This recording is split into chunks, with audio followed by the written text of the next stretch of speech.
I used to think that it would take at least 20 to 30 years before we'd see any kind of political change in China at the top.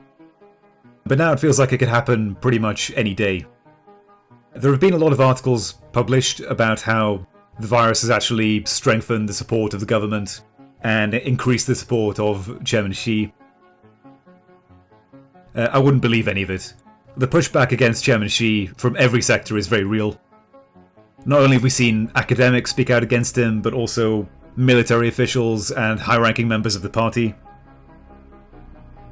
I think the government basically had a window of opportunity where it could have used the virus to its advantage, where it could have been conciliatory or allowed inspections and used diplomacy to get support, but instead they took the opportunity to attack every country they could and blame the virus on any other country that they could. And threaten countries, even suggesting an investigation, used cyber attacks and sanctions, and because of this, China's approval ratings around the world have plummeted. It's just over a year before the PRC becomes older than the Soviet Union, which was 71 years old when it collapsed in 1991, and one-party states don't tend to last much longer than this. The only state that's done it is North Korea, which is only 1 year older than China. Monarchical dictatorships like Saudi Arabia have a much better track record. They're the oldest dictatorships, but one-party states, because they have this tendency to militarize everything, they don't have such a good survival rate. So China's government's now showing signs of pretty severe instability. The reality is that things have been going badly for them since 2015, but the virus has accelerated a lot of things that were previously sort of just on the horizon. China's massive growth in the 2000s made everybody a lot better off, but it caused a lot of corruption and inequality. And Xi Jinping's appointment was partly a reaction to this. He was seen as a figure who was tough on corruption and could hopefully reform the party into a more disciplined direction. The problem is that they got a lot more than they bargained for with Xi Jinping. The last two leaders were pretty much a continuation of Deng Xiaoping's free market policies, whereas Xi has done everything possible to undermine the legacy of Deng Xiaoping, even removing his name from Chinese history books. Xi grew up in a labour camp during the Cultural Revolution where he had to learn all the Maoist party doctrine. So he's a true believer in the old communist ways. And so fundamentally the party is now split between the Dengists, people like Li Keqiang, and the Maoists. And Xi Jinping is a Maoist. So he doesn't fundamentally believe in a large role for the free market. And so Chairman Xi, he's a very cunning political figure. He's very good at outmaneuvering his political opponents. That's why he's able to amend the constitution. But when it comes to making effective policy, he's a complete idiot. His entire tenureship has been a failure on its own terms. I mean, he came into power promising more economic reform, but after 2015, he made a lot of state mergers so that the biggest companies were forced to acquire hundreds of smaller companies. So now productivity is pretty much collapsed.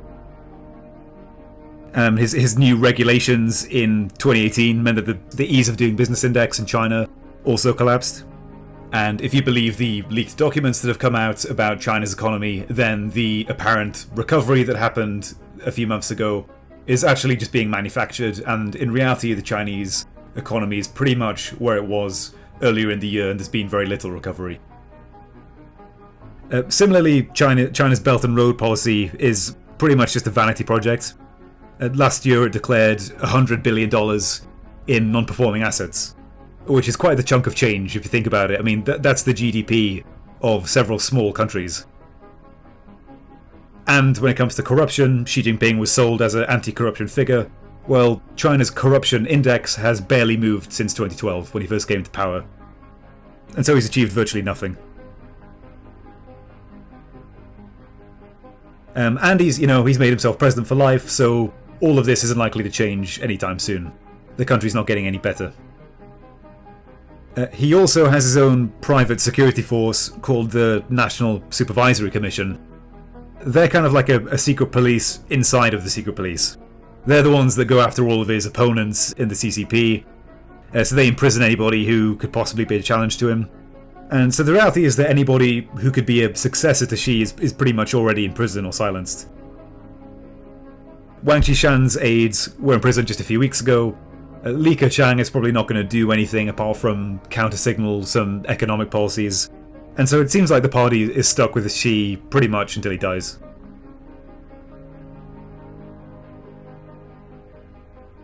The last 20 years have seen the living standards of Chinese people improve a lot, which is why support for the government has been high, but now that's all changing. Over the next couple of years, you're going to see a big decline in the living standards of ordinary Chinese people. And Chairman Xi knows this, and he knows that in times of economic crisis, that minority regions are more at risk of revolting and breaking away.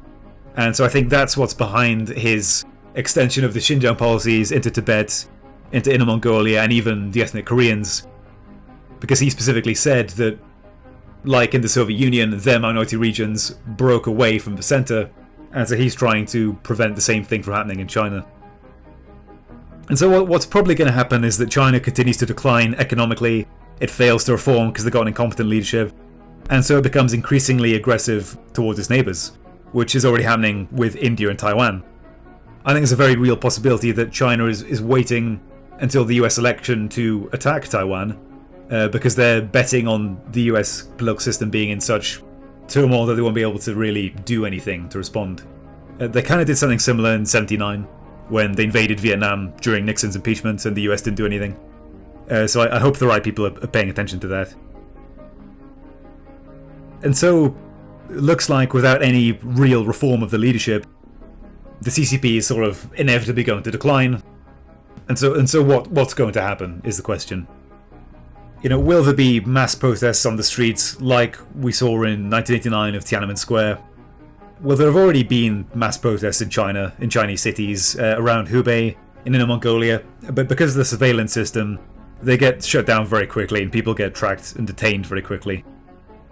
To be honest, I'm pretty sure that if it came down to it, the CCP would happily shoot their own citizens again like they did then.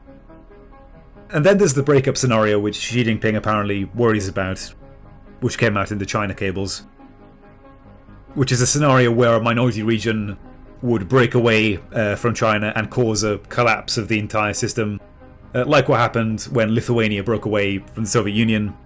I don't think this is that likely, because unlike in the Soviet Union where the Baltic states were the most wealthy parts, in China the Xinjiang and Tibet are the poorer parts of China really, and so the wealthiest parts are very much sort of on the east coast.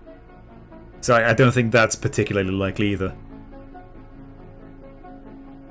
But the final scenario, which I think is the most likely, is that you have basically an internal political coup, which takes power from the leadership. And this is something that the CCP constantly worries about. So the whole Bo Xilai affair in 2012 and Sun Jung-tai purge 2017, they were perceived to be like internal coup attempts. Whether they were or not, that's how they were perceived. And there's a big precedent in Chinese history for this happening. From the beginning, from the end of the Qing dynasty, where Empress Dowager Cixi imprisons the emperor in the palace and then takes power for herself. And the same thing happens in the 1980s when Deng Xiaoping puts Zhao Ziyang under house arrest and he takes over the party. So this thing actually has happened many times in Chinese history. And I think this looks the most likely out of all the scenarios. But the question is who would lead it, because like I said, everyone who is a potential candidate is already in prison. And so we really have no way of knowing what goes on behind the scenes in Zhongnanhai. And so it could come from, completely out of the blue, completely different candidate.